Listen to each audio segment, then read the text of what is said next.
Eu sou a Mari e estamos no Urgência Fashion. Mas sou eu que vou te apresentar hoje. Uma caminhada que transformou a visão da moda, como a gente leva o mercado de luxo, sustentabilidade e tecnologia. Eu estou aqui com Mari, que é a cabeça por trás do Moda na Mochila, que eu já falei que vocês vão entender, que eu falei que ela tinha que trocar. É moda numa bagagem, porque essa mulher, ela é muito maravilhosa, ela tem muitos ensinamentos. E hoje a gente vai conversar um pouquinho, né, Mari, sobre toda essa experiência de como surgiu a ideia da Moda na Mochila e como isso pode transformar a sua visão no mercado de moda. Queria que você contasse o que é o Moda na Mochila. O Moda na Mochila, ele nasceu como um podcast para compartilhar experiências internacionais trabalhando com moda. No começo, eu achei que teriam pouquíssimos brasileiros para eu entrevistar, então eu comecei com amigas minhas que mudaram de cidade para cidade do Brasil, também mochiler, né? E eventualmente se tornou uma grande comunidade de brasileiros que trabalham ou têm vontade de trabalhar ou estudar fora do Brasil. E a gente se ajuda, troca ideias, desafios e somos uma comunidade hoje. Comunidade que agora eu faço parte. Com porque certeza, eu a amei, mochila. sou uma mochila, amei, e é uma inspiração ter o podcast, né? Toda essa criação pra gente, Urgência Fashion. Você é brasileira. E por que a decisão de você escolher trabalhar com a moda no exterior? Não foi uma decisão, foi uma oportunidade que surgiu. Eu sempre tive vontade de... Na verdade, não sempre tive vontade de morar fora. Eu comecei a ter vontade de ter uma experiência internacional quando meu irmão mais velho, ele tem 11 anos a mais que eu, ele veio morar em Dublin. E aí, até então, eu não tinha nem muita ambição de viajar para outros países. Mas quando eu vim visitar ele, enquanto ele morava aqui, eu falei, nossa, isso aqui existe? É uma possibilidade, não é tão fora da minha realidade. E então, desde que eu visitei ele, eu pensei, bom, eu quero ter uma oportunidade internacional. E isso ficou na minha cabeça, assim, por muitos anos, até que surgiu uma oportunidade. O meu marido conseguiu uma bolsa de estudos para estudar no Canadá. E como estudar na América do Norte pode ser muito caro, e ele conseguiu esse curso de graça, foi, assim, algo que a gente não hesitou. A gente só foi. E era uma oportunidade de eu aprender inglês também, melhorar o meu inglês. E chegando lá, eu até pensei, eu vou trocar de área, quem sabe eu não consiga trabalhar com moda como designer aqui, porque eu sei que o designer precisa ter um inglês bom para explicar como que uma coleção é feita, precisa, né, apresentar o produto, apresentar o tema da coleção. Então, por muito tempo, eu achei que eu não seria capaz de fazer isso. E aí, aos poucos, eu fui ocupando meu espaço, conversando com pessoas, melhorando meu inglês, e trabalhei como designer lá também. Então, foi uma oportunidade, não foi algo que eu almejava desde o início. É uma grande oportunidade, né? Porque depois que a gente vem estudar fora, que a gente fica um pouquinho, a gente abre os nossos olhos, né? Hoje eu sou uma apaixonada e incentivadora das pessoas pararem de achar que é muito caro. A gente tem essa utopia quando a gente tá no Brasil, esse medo, mas quando vem pra cá você vê que é um pouco mais acessível, digamos assim. Onde estão as maiores, assim, oportunidades hoje? Seria no fast fashion? Seria no mercado de luxo ou no mercado sustentável? Olha, o fast fashion, como eu já passei dessa fase, já trabalhei com isso, eu não apostaria mais. Né? E como eu falei, tem leis, regulamentações aqui na União Europeia que estão prejudicando muito o fast fashion. Até mesmo teve uma lei que foi aprovada há pouco tempo na França, que se chama Anti-Fast Fashion Law. Acho que é isso. E ela proíbe com que algumas grandes marcas de ultra fast fashion não possam mais fazer anúncios que no país, na França, né? Não é a única lei que está prejudicando os fast fashion. Tem outras regulamentações aqui também da União Europeia que vão responsabilizar muito mais os fabricantes. Então, na minha bolha, atualmente, aqui na União Europeia, a previsão é que tenham muito mais oportunidades de trabalho na parte da moda. Qual foi o termo que tu usou? Moda circular? Na moda circular, na moda circular. Na moda sustentável.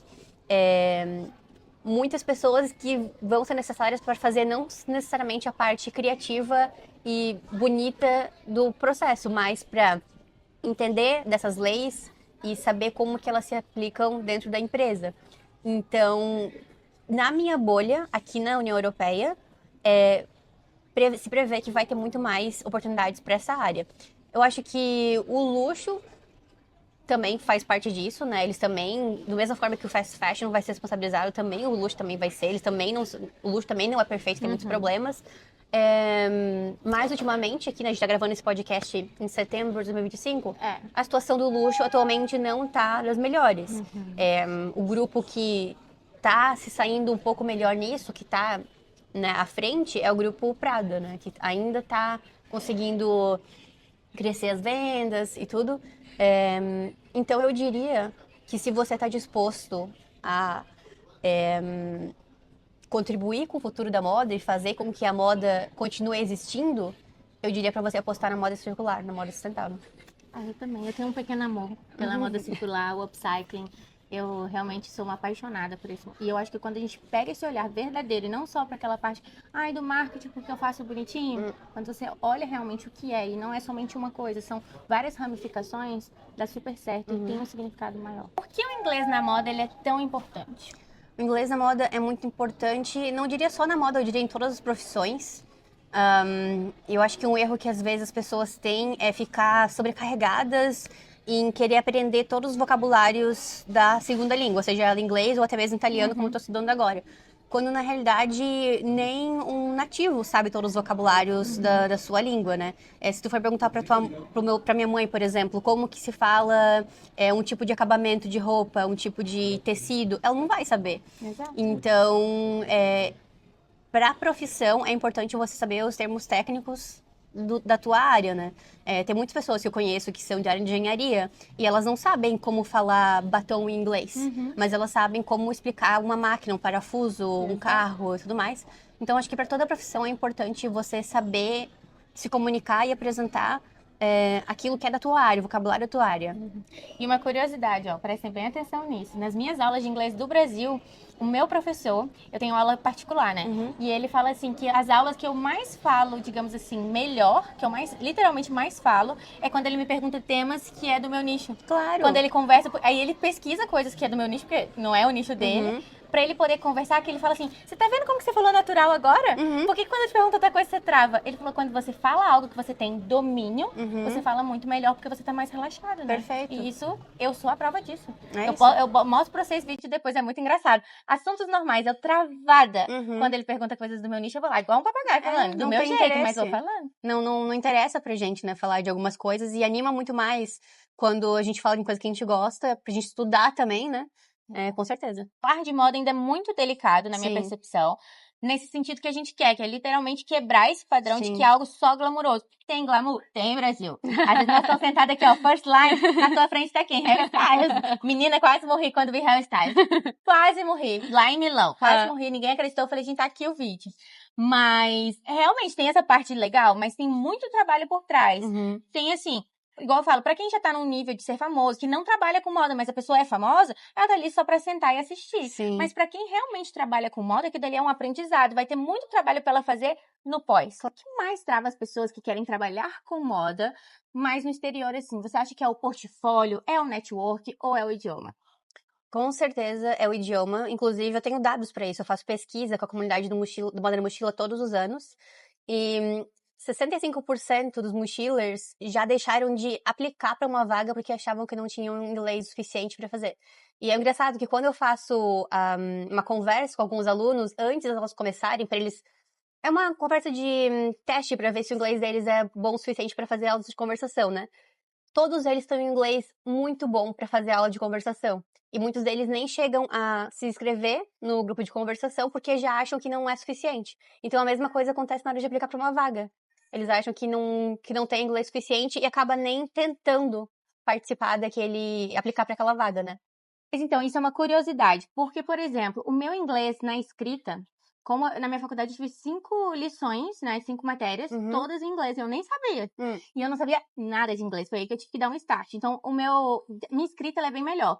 Então, eu tenho inglês B2, que é um inglês ok para quem nunca fez inglês.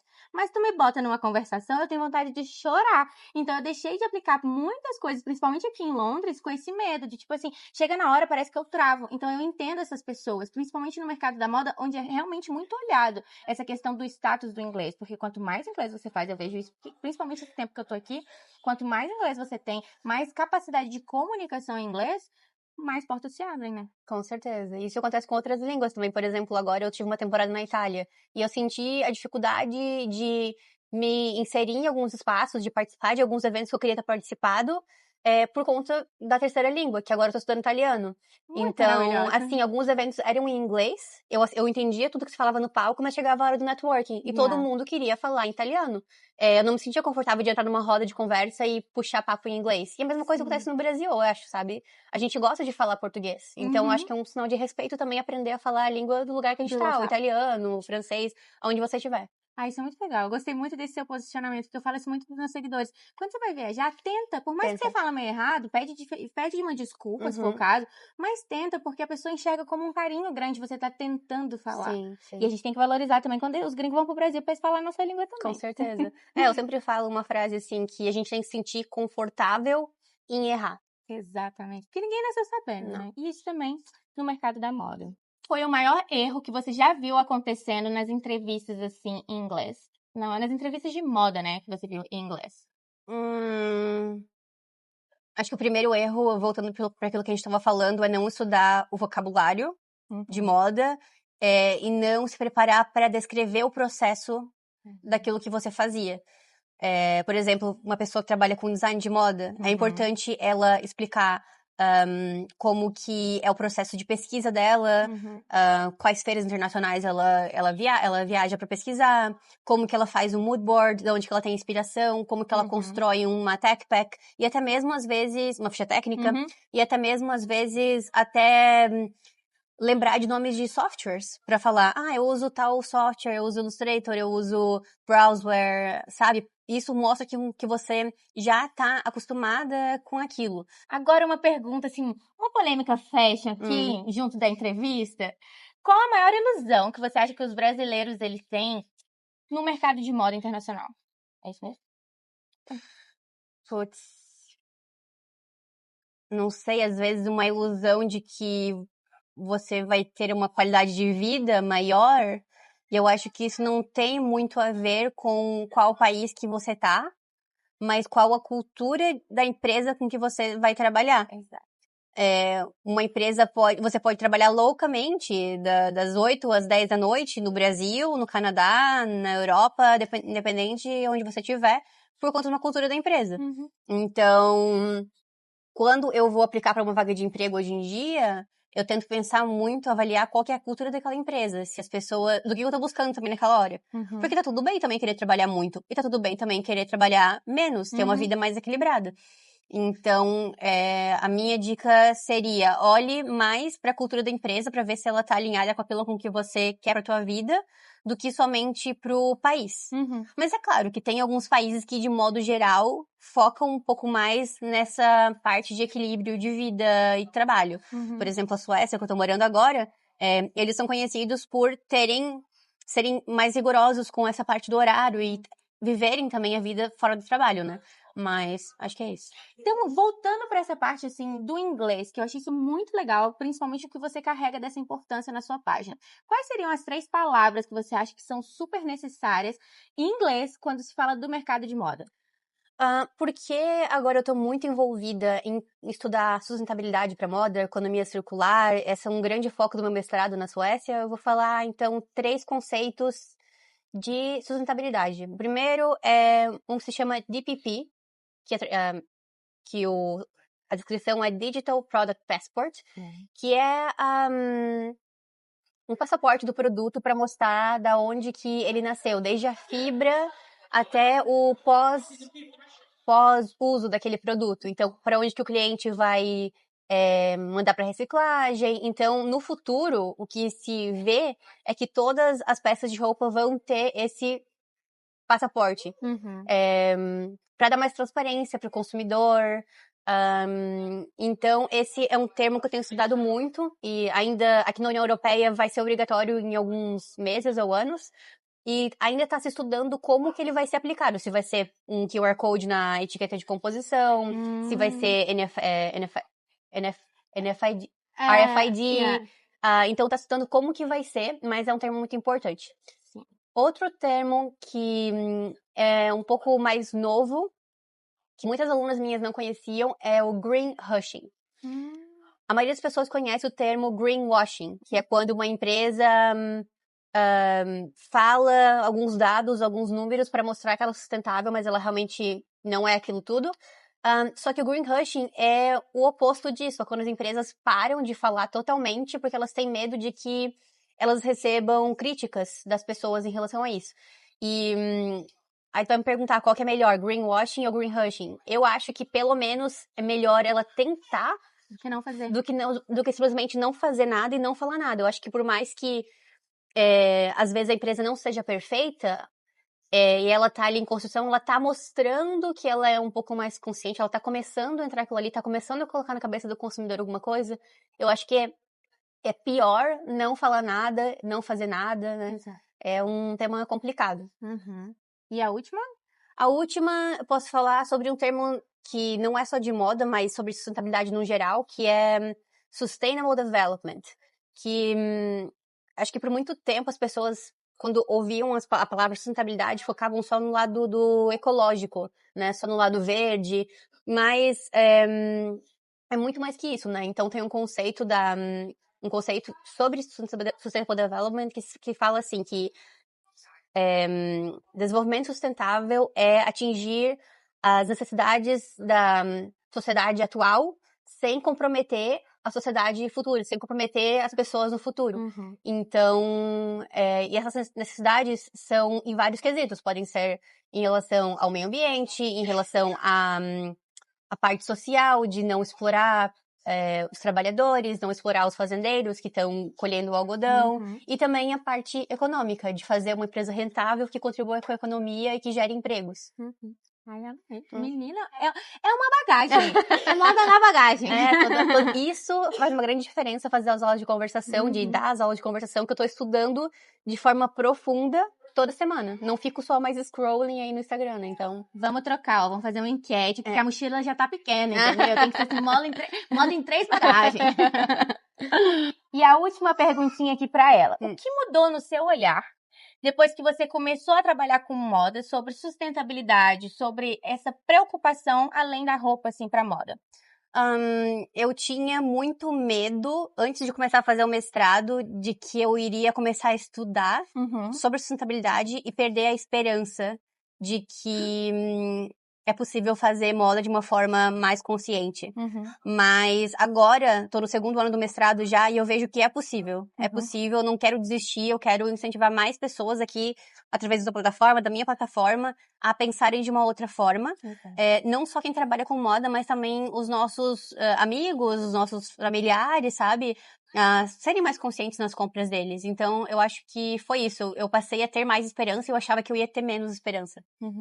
Vamos para as perguntas polêmicas. Ok. Diploma de moda ou experiência real? Experiência real. Moda está mais acessível ou ainda é muito elitista? Tá mais acessível, sim, claro. Semanas de moda. E olha que essa tem propriedade que estamos no meio de uma semana de moda. Ainda são importantes ou é somente para holofote? Putz, ainda são importantes, quesito da arte. Sustentabilidade na moda é uma prática real ou somente marketing? É uma prática real. Muito séria e importante, com certeza. Estudar fora ou investir no Brasil? Depende dos seus objetivos. Marcas de luxo realmente inovam ou só vendem status? Muitas delas inovam, sim. Verdade e uma mentira sobre o mercado de moda?